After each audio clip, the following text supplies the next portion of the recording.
Was Ravana a demon, or was he a masterpiece?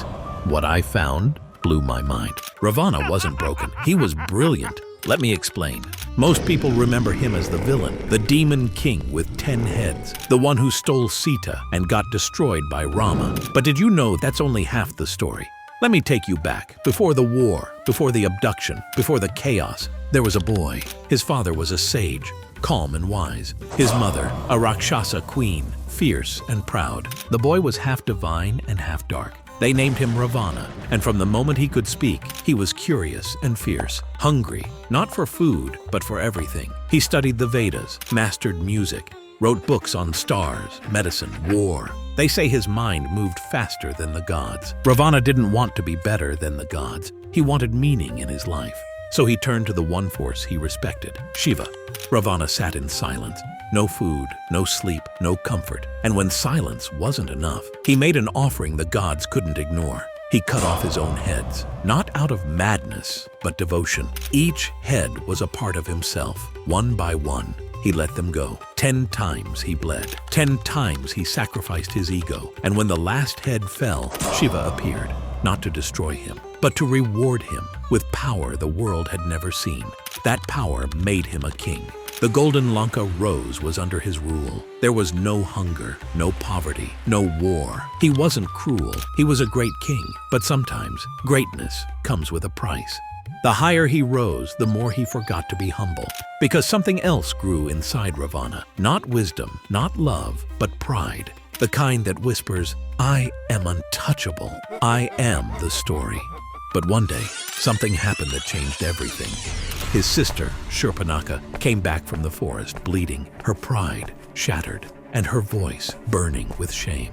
She saw Rama in the forest and asked for his love. He refused, but when she wouldn't stop, Lakshmana, the brother of Rama, stepped in. He moved like lightning, and in a single strike, cut off her nose and ears. She didn't just tell Ravana about her pain. She told him about Sita, a woman so radiant, so graceful. There is no woman so beautiful as her. And in that moment, something dark awoke in Ravana. It wasn't just desire, it was revenge. It was ego dressed as love. A voice that whispered, "They humiliated your blood. They mocked your name. Take her, prove you are still king." And so, he crossed the sea, not for lust, not for justice, but because his pride had been wounded, and taking her felt like taking back control. But then he saw her, nothing like what he expected. In that moment, he knew she didn't belong to him, but his pride was louder than the truth. Turning back would mean admitting weakness, so he did what ego always does. He took what wasn't his. But then, word reached the forest. Rama stood up. He didn't raise his voice. He didn't ask why. He just said one thing. "We bring her home." With his army, with Lakshmana by his side, and Hanuman at the front. The war that followed shook the land, the sea, and the sky. Ravana wasn't weak. He fought till the end. Even Rama respected that. And when he finally fell, it wasn't with a scream, but with silence.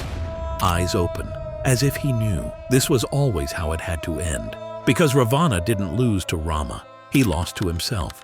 His story is not about good versus evil. It's about what happens when brilliance forgets humility, when devotion forgets dharma, when a mind expands but the heart closes. Ravana had 10 heads, but they weren't just heads. They were the voices in all of us. Desire, anger, ego, pride, greed, and so on. A mind at war with itself. These weren't 10 gifts. They were 10 weights, and Ravana carried all of them until they pulled him to the ground. So no, Ravana wasn't a monster. He was a warning, a reminder that real danger doesn't always come from outside. Ravana wasn't just a king. He was a mirror, showing what happens when pride takes control.